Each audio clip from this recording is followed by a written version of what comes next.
Hindi nga yata dinalaw ng Vice Presidente yun eh. Ni wala yatang naipaabot yun eh. Ang pagkakarinig ko at pagkakaintindi ko, itong lamay ni Mima Alicia, kompletos recados na gastos sa sariling bulsa ng ating presidente. Di ba? Pero nagpaabot ng um, pakikiramay sa pamilya. Yung tayo nga masaya na tayo, yung mga mai-shout out ka lang, masaya na tayo. Ano tawag dito? Yung mga mai-birthday greet ka lang ng mga ta-artists, di ba? Ano pa kaya ito, presidente at first family? Para sa hustisya, ang detalye sa agenda report ni Hannah T.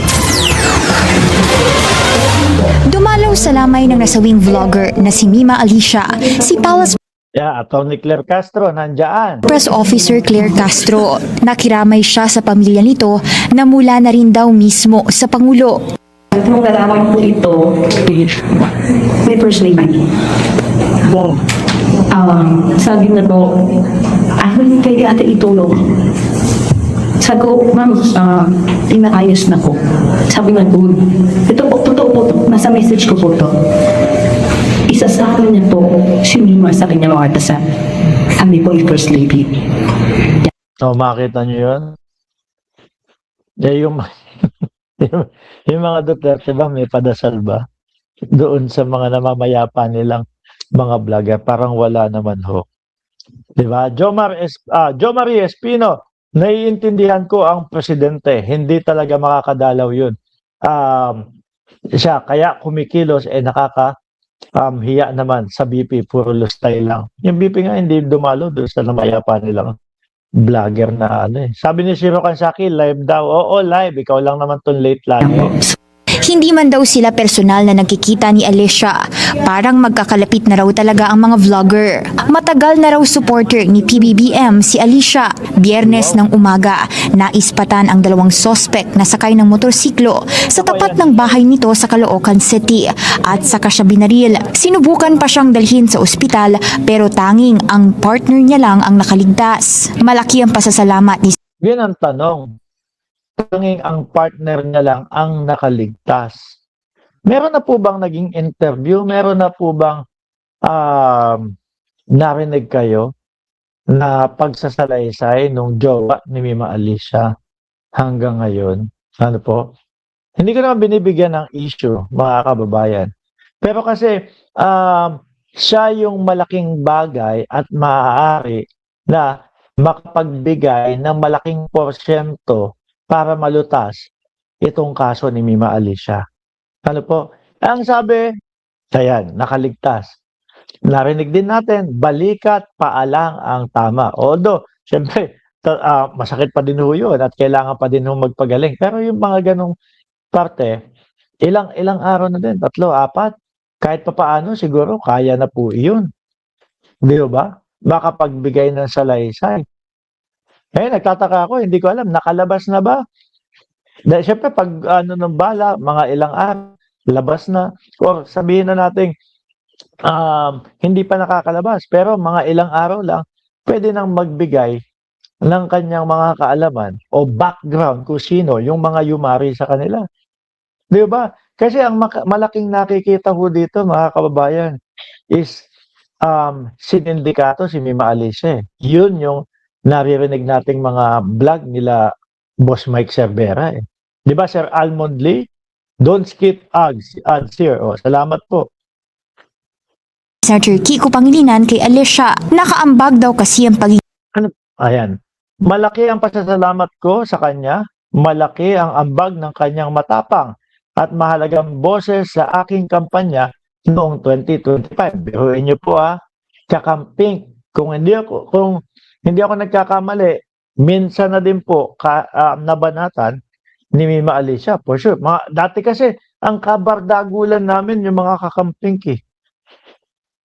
Di ba? Kabardagulan ho namin, mga kakamping. Mga DDS, kasama pa namin sa kampanya ho, mga kababayan. Pero, walang tanim na sama ng loob. Ganyan. At yan po ang kinatatakutan ng mga DDS ngayon, mga bossing. No? Yan ang kinatatakutan ng mga DDS ngayon na tuluyang magsanib puwersa yung pink at pula. Kapag ka nagsanib ang puwersa ng pink at pula, siyempre yung mga kakamping na 15 million, nung nakaraang eleksyon, baka hindi, tingin ko mga nasa 20 million na po ang kakamping. Bakit to, mga kababayan? Si Bam Aquino at itong si Senator Kiko Pangilinan, naglalaro na sa 20 milyones po yung naging boto nila nung mga panahon po ng election 2025. Di ba? So sino po yun? Siyempre mga kakamping po, mga kababayan. At saka nasamahan na rin ng sumusuporta sa gobyerno. Kasi nakikita nila yung respetuhan ng isa. Yung side ng kakamping, nakita nila talagang ang presidente natin nagtatrabaho at tama yung tinatahak ng ating bansa, sinusuportahan nila. Dahil nakita yung suporta, sinuportahan sila panahon ng eleksyon. Sa DDS, sino ho ba, mga kababayan, ang boboto? Pagtambali mo si Robin Padilla at pagtambali mo si Inday Sara Duterte, syempre DDS at DDS lang din po yun.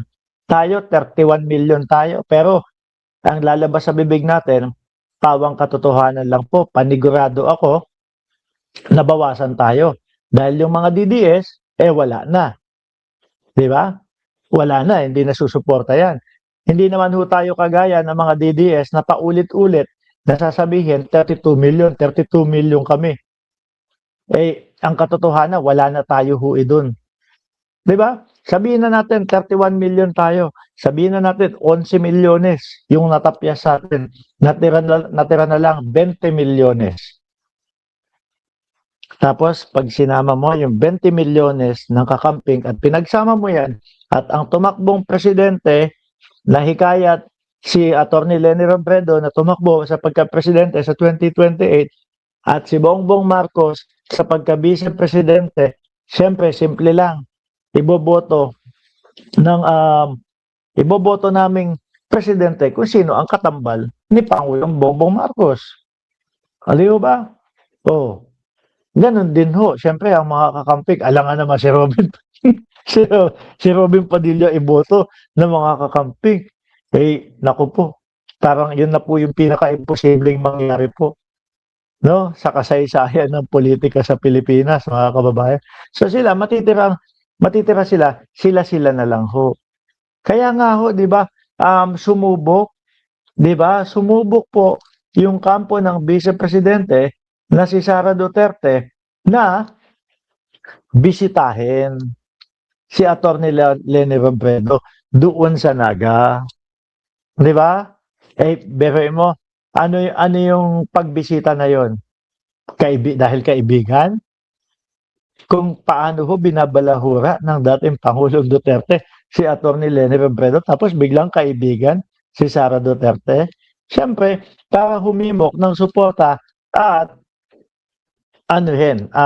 kumbinsihin na sila yung suportahan ni Leni Robredo. Pero malabo yung mangyari.